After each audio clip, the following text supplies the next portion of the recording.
Have you ever noticed how quickly a conversation goes from comfortable to unbearably awkward? In Western culture, it takes as little as 4 seconds of silence for people to start feeling rejected and distressed that we live in a world that never stops talking. From a hum of technology to the endless pings of notifications, noise is our constant companion. But why does silence feel like a threat? Why do we rush to fill every gap with or a nervous laugh? Today, we're diving into the psychology of silence.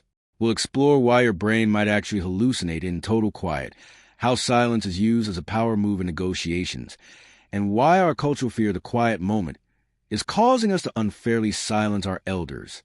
Chapter 1, The Biology of Quiet. To understand our fear, we have to look at what happens when silence is absolute. This is an anechoic chamber, a room that absorbs 99.9% of sound. Most people can't last more than a few minutes here. Why? Because when the world goes quiet, you start hearing your own body. Your heartbeat becomes a drum. You can hear your lungs and even the fluid in your ears. In the absence of external stimuli, your brain gets desperate.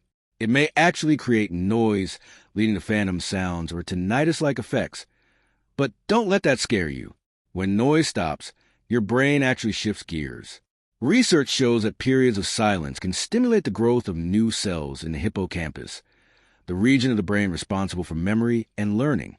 When you aren't being bombarded by sound, your default mode network kicks in. This is the part of your brain responsible for daydreaming, reflection, and problem solving. Silence is an empty space. It's a neurological event that builds creativity and resilience. Chapter 2, The Cultural Void. If silence is so good for us, why do we hate it? The answer is cultural, i.e. the United States and Canada. Silence is often viewed as a void that must be filled. Americans are generally uncomfortable with more than 1 second of silence in a conversation. We tend to interpret silence as weakness, lack of preparation, or even deception. Compare that to listening cultures like those in many Asian and Nordic countries. In these cultures, a long pause after a question isn't a sign that you don't know the answer.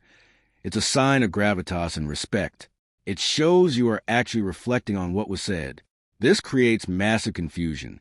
While the American thinks the other person is indifferent or angry, the Malaysian is simply waiting for a respectful amount of silence so they can rejoin the discussion. In the West, we've even developed a name for the extreme fear of this quiet: sedate phobia. Chapter 3, The Digital Silent Treatment.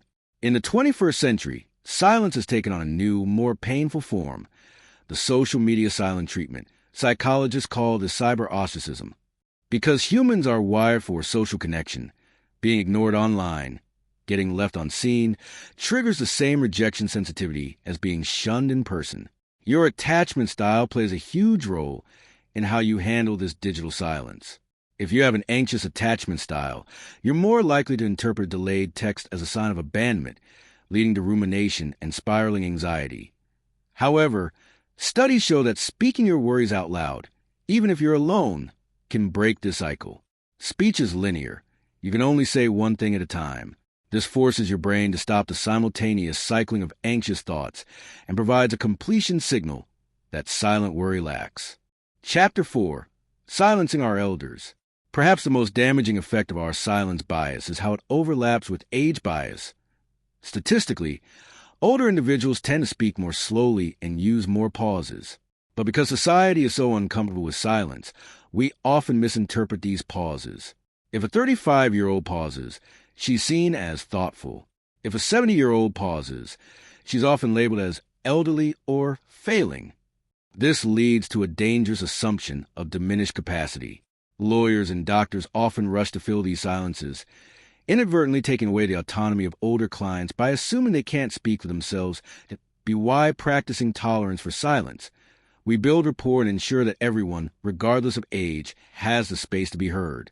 Chapter 5, Silence as a Superpower. Here is the secret. Silence is a power tool that I end negotiations. Most people do anything to end an awkward pause. If you make an offer and the other side stays silent, resist the urge to keep talking. Often, the other person will fill that silence with information, concessions, or a better deal just to make the discomfort go away. Therapists use this too. They use silence to encourage clients to explore deeper emotions. They even educate their clients on it, explaining that the silence isn't a lack of interest, but a space for processing. If you want to master silence, start small, the 1-minute challenge. Sit for 60 seconds without your phone or music. Lean into the pause. Next time there's a gap in conversation, count to 3 before you speak.